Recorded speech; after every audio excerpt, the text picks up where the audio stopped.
This black cat statue perched on London's Highgate Hill is a monument dedicated entirely to a pet.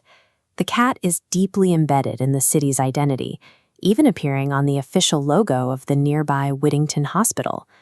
It's the physical remnant of a famous piece of English folklore. The story tells of a starving country orphan named Dick Whittington, who arrived in London expecting the streets to be paved with gold. He found only dirt and a freezing, rat-infested garret to sleep in. His only solace was a mouser he bought for a single penny. When he tried to flee the city, the bells of this historic stone clock tower at Bow Church supposedly rang out across the skyline, promising that he would one day be the mayor of London. Today, a major world capital maintains literal, physical monuments to this story of a magical pet that saved a destitute child from the streets. This story is unusual because the man at its center was a real historical figure.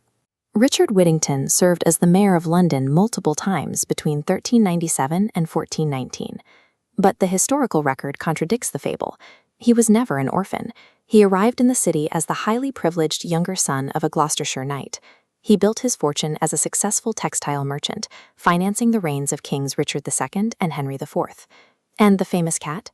In the actual archives, the animal fades out of existence. There's no evidence the real Richard Whittington ever owned one. This raises a question. Why would the legacy of a wealthy, aristocratic politician be completely replaced by a story about a magical, wealth-generating pet? When Whittington died in 1423, he took an unusual step for a man of his status. He willed his entire massive fortune to charity. His estate funded hospitals, built early public libraries, and rebuilt notorious city prisons.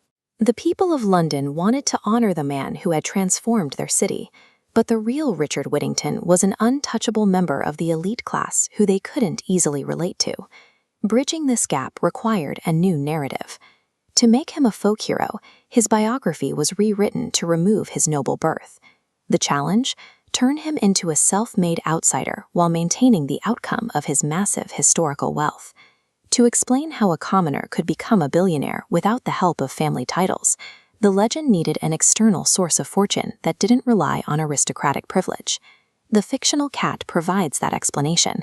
It acts as a narrative shortcut that generates wealth through luck rather than social standing. In the story, Dick sends his cat to a foreign land, where it single-handedly clears a palace of a rat plague. In exchange, the local king fills a ship with gold and jewels for the boy. By assigning the trade and negotiation to an animal, the legend creates a buffer. The cat performs the actual work of generating profit, while the boy remains a passive observer. This framing makes the wealth feel accidental. The money doesn't come from complex medieval finance or high-interest loans, but from a simple act of pest control. Because this fortune is seen as a reward for his kindness to an animal, Dick is free to marry his boss's daughter and enter the mayoralty as a man of the people. The cat served as a narrative bridge, allowing a stratified society to imagine an aristocrat's fortune was actually the result of a lucky meritocratic break.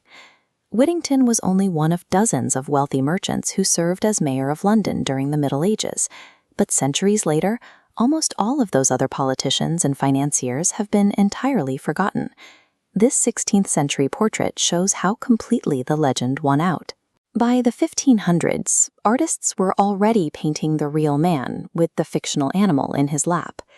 His actual money built the city's physical infrastructure, but it was the fabricated story of the cat that ensured he would never be forgotten.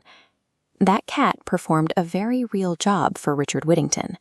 It caught the imagination of the public, proving that history is preserved not by facts and ledgers, but by the legends we attach to them.